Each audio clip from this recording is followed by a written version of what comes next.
जीवन जन्म और मृत्यु के बीच का छोटा सा अंतराल है, इसलिए इस अंतराल में खुश रहिए और दूसरों को खुश करिए। जीवन के हर एक क्षण का आनंद लीजिए। हम सभी पर्वत के शिखर पर जीना चाहते हैं, लेकिन सारी खुशियां तब घटित होती हैं जब हम पहाड़ चढ़ रहे होते हैं। जीवन में किसी उद्देश्य या लक्ष्य को पाने से ज़्यादा महत्वपूर्ण उस यात्रा को अच्छे से संपन्न करना होता है। ताकत आवाज में नहीं, अपने विचारों में रखो, क्योंकि फसल बारिश से होती है, बाढ़ से नहीं। रिश्ते बरकरार रखने की सिर्फ एक ही शर्त है, भावना देखें, संभावना नहीं। पहाड़ पर चढ़ने पर हमको यह सीखने को मिलता है कि जब ऊंचा उठना हो तो झुकना पड़ता है। हम सोचते हैं कि भगवान को याद करने से वो मेरा काम कर देगा, लेकिन ऐसा नहीं है। हम जब भी भगवान की याद में कोई काम करते हैं तो वो हमारी शक्ति को बढ़ा देता है और असंभव कार्य भी संभव हो जाते हैं। एक मजबूत आत्मा अपने प्यार का इजहार कर सकता है। केवल वही आत्मा मजबूत हो सकती है जिसमें विनम्रता हो। एक कमजोर आत्मा हमें स्वार्थी बना देती है। अगर हम खाली हैं तो हम दूसरों से लेते हैं, लेकिन अगर हम भरेन हैं तो हम अपने आप ही सभी को देते रहते हैं। यही हमारा स्वभाव है। किसी को भी दिया हुआ प्यार या दी हुई खुशी हमेशा लौटकर वापस आती है। संयोग से हम उस व्यक्ति से यह आशा भी रखते हैं। अगर हमें किसी में कुछ पसंद नहीं आता तो हम आसानी से नकारात्मक बातों को बोल देते हैं। हम पहले अपने मन में उन भावों के बारे में सोचते हैं और गुस्से में उन पर अपनी प्रतिक्रिया दे देते हैं। गुस्से में कही हुई बात स्वाभाविक रूप से अव्यावहारिक और अपमानजनक होगी, जो कि रिश्तों में एक खाई उत्पन्न कर देता है, जिससे रिश्ते टूट भी सकते हैं।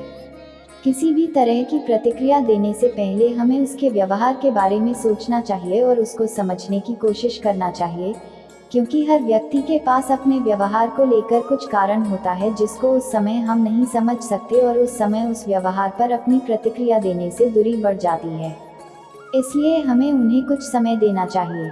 हमें उनमें कुछ सकारात्मक बातों और व्यवहार को पहचान कर सकारात्मकता की शुरुआत करनी चाहिए।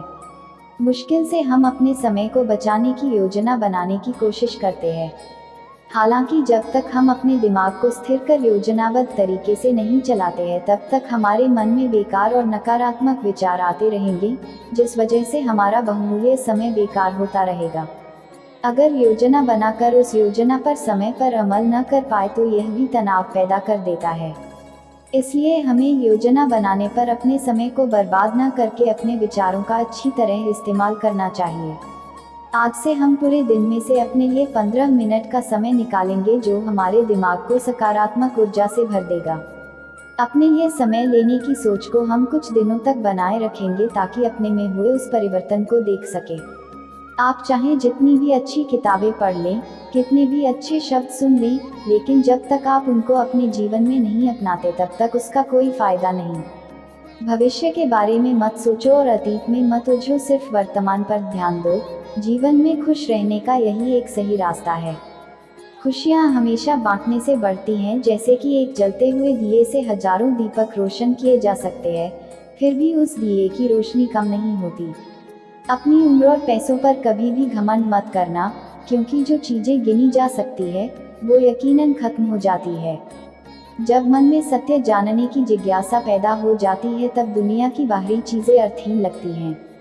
परमात्मा और आत्मा में कोई फर्क नहीं होता, यह दोनों एक ही है, लेकिन इंसान अज्ञानता के कारण इसे अलग अलग समझ बैठता है।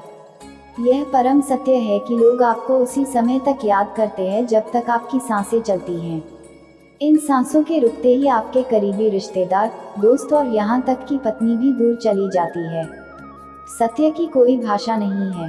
भाषा तो सिर्फ मनुष्य द्वारा बनाई गई है, लेकिन सत्य मनुष्य का निर्माण नहीं, आविष्कार है। सत्य को बनाना या प्रमाणित नहीं करना पड़ता। तीर्थ करने के लिए किसी जगह जाने की जरूरत नहीं है।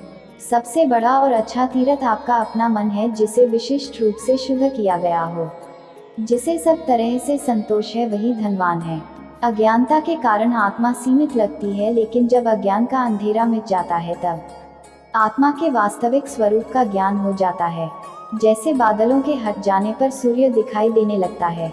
सत्य की राह पर चले, यही सबके कल्याण का मार्ग है। हर व्यक्ति को यह ज्ञान होना चाहिए कि आत्मा एक राजा के समान होती है, जो शरीर, इंद्रियों, मन, बुद्धि से बिल्कुल अलग होती है। आत्मा इन सबका साक्षी स्वरूप है। यथार्थ ज्ञान ही मुक्ति का कारण है और हमें यथार्थ ज्ञान की प्राप्ति परमार्थिक कर्मों से ही होती है। कर्म चित्त की शुद्धि के लिए ही है, तत्व दृष्टि के लिए नहीं। सिद्धि तो विचार से ही होती है, करोड़ों कर्मों से कुछ भी नहीं हो सकता। जिस तरह किसी दीपक को चमकने के लिए दूसरे दीपक की जरूरत नहीं होती है, ठीक उसी तरह आत्मा को, जो खुद ज्ञान का स्वरूप है, उसे और किसी ज्ञान की आवश्यकता नहीं होती है। दीपक बोलता नहीं, उसका प्रकाश परिचय देता है।